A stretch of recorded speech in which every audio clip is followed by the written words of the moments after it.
14 अगस्त 1947 को भारत के उस वक्त के सबसे ताकतवर, मजबूत, जिन्हें भारत लौह पुरुष सरदार वल्लभ भाई पटेल के नाम से जानता है, उन्होंने एक तार टेलीग्राम भेजा उस समय के बहुत बड़े संगीतज्ञ को, बहुत महान संगीतज्ञ को एक तार भेजा और तार भेज करके यह कहा कि आपको आज मध्यरात्रि को आजाद लेकिन खंडित भारत की संसद में आजादी की घोषणा होते ही वंदे मातरम गाना है। याद रखिए 14 तारीख को यह भेजा गया, यानी भारत मध्यरात्रि को आजाद हुआ, संसद बैठी, यानी 14 की रात और 15 का पौ फटना, ऐसे मान लीजिए। देश आजाद हुआ, आजादी की घोषणा हुई, तो सरदार पटेल ने जिस देश की महान विभूति को, उस महान संगीतकार को जब यह टेलीग्राम भेजा और यह सब बात बताई, तो आप जरा सोचिए, उस महान संगीतज्ञ ने, उससे बड़ी बात मेरे लिए यह है कि वो संगीतज्ञ थे या नहीं थे, लेकिन कितने राष्ट्रवादी थे, कितना इस राष्ट्र को प्रेम करते थे, इस धरती से प्रेम करते थे, सभ्यता से करते थे, संस्कारों से करते थे, सरोकार उनके कितने मजबूत थे कि उन्होंने टेलीग्राम के बाद सरदार पटेल से बात की और उन्होंने कहा मैं आऊंगा और वंदे मातरम गाऊंगा। लेकिन सोचिए, आज के लोगों के बीच में अगर हम ये सोचें तो आज तो कितने बौने लोग हैं। उन्होंने कहा मेरी एक शर्त है। आज के लोगों की शर्त होती कि मुझे राज्यसभा का टिकट दे दो, मुझे कमीशन का कोई मेंबर बना दो, चेयरमैन बना दो, गवर्नर बना दो, मंत्री बना दो। लेकिन उस आदमी का कमिटमेंट राष्ट्र के प्रति क्या था? उन्होंने कहा मैं आऊंगा, गाऊंगा, लेकिन मैं आजाद भारत में, ये जो खंडित भारत है आज, इस खंडित भारत में मैं खंडित वंदे मातरम नहीं गाऊंगा। मैं पूरे 9.5 मिनट का 22 पंक्तियों का वंदे मातरम गाऊंगा।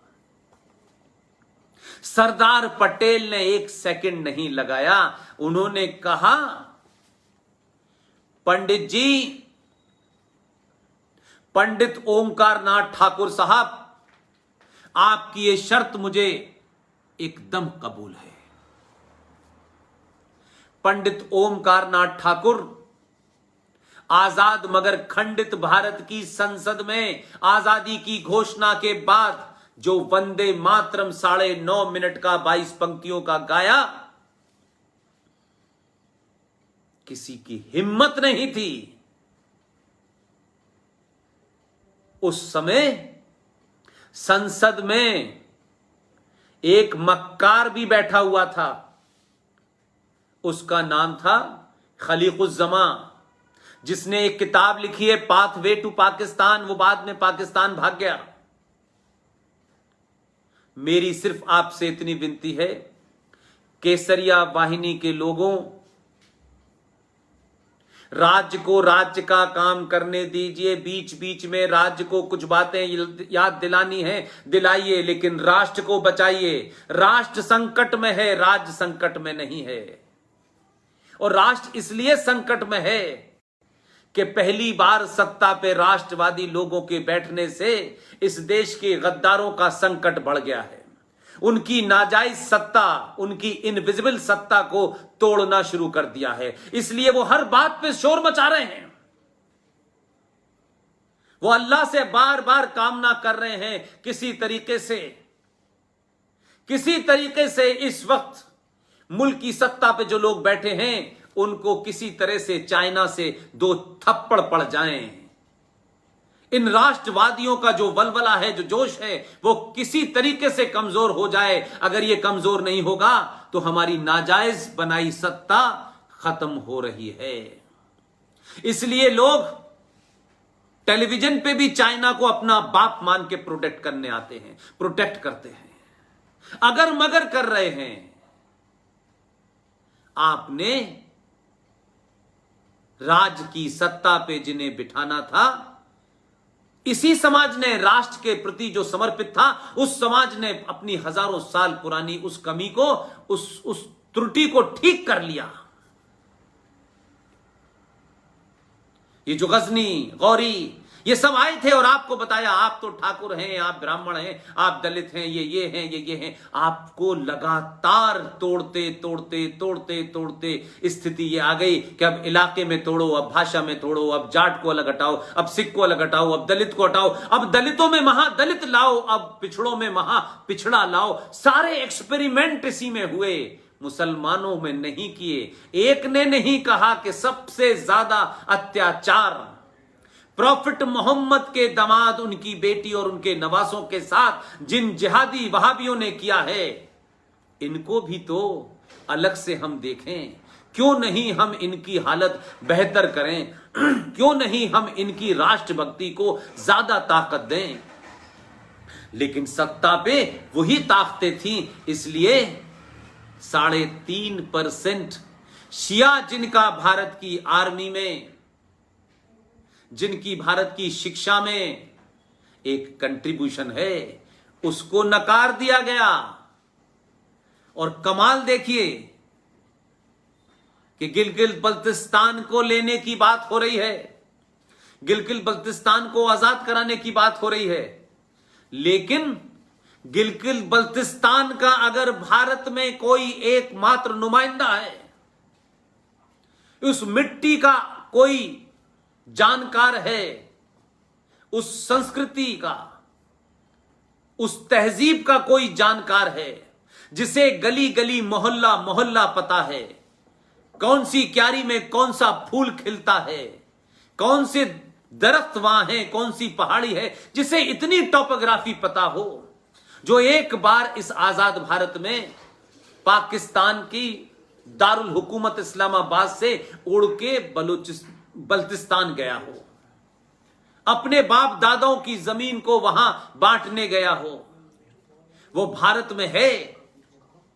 और केसरिया हिंदू वाहिनी के लोगों, पूरे 135 करोड़ लोगों में सिर्फ एक ही वाहिद आदमी है जो गिलगित बल्तिस्तान की चलते फिरते नुमाइंदगी करता है। अगर गिलगित बल्तिस्तान की जब भी लड़ाई लड़ी जाएगी, तो मैं जितना उस शख्स को जानता हूं, बार बार देश की सत्ताओं को बताता हूं, आपके पास लोग हैं, बाहर से नहीं लाने हैं। और क्योंकि वो शिया है, उसकी रूट बल्तिस्तान की है, और आपको इतने सुलभ तरीके से मिल गया है, तो कुछ उसकी कीमत नहीं समझ रहे हैं। मैं उसकी कीमत जानता हूं, आप शायद उसकी कीमत उतनी नहीं जानते हो, लेकिन आपने अपने मार्गदर्शन मंडल में इस केसरिया हिंदू वाहिनी के पोस्टर पे जो आपके 2 आइडियल हैं, एक तरफ तस्वीर एक सन्यासी की है, एक योगी की तस्वीर है, और एक तरफ आपने कैप्टन सिकंदर रिजवी की तस्वीर है। यह शिया भी है, यह बल्तिस्तानी भी है। अगर भारत में, भारत की संसद में यह तय बहुत पहले हो गया था, जिसको दोबारा से भारत की संसद में वर्तमान सत्ता के गृह मंत्री ने जब यह दोहराया कि हम गिलगित बल्तिस्तान भी लेंगे, हम अक्साई चीन भी लेंगे, तो मेरी गुजारिश है कि जो 2 सीटें हैं जिन्हें आपने एंग्लो इंडियन, जो अंग्रेज यहां से चले गए थे और उनकी जो यहां जायज और नाजायज वंशज छोड़ के गए थे, जिनकी गिनती भारत के कानून मंत्री ने संसद में बताया कि वो मात्र 262 हैं गिनती के, लेकिन बल्तिस्तानी इस देश में हजारों की तादाद में हैं। मैं बार बार सरकार से कहता हूं कि सरकार अपने तंत्र को जैसे चलाना चाहती है चलाए, लेकिन मैं इस भारत राष्ट्र का एक नागरिक होने के नाते अपनी जिम्मेदारी समझता हूं कि हो सकता है कि सरकारों की निगाह वहां तक न पहुंच पाती हो। मैं अपनी बात कह के कुछ चीजों को सार्वजनिक करता हूं, यह सरकार का काम है कि वो उसको ढूंढे, कैसे उसका सदुपयोग हो। अगर आपको गिलगित बल्तिस्तान लेना ही है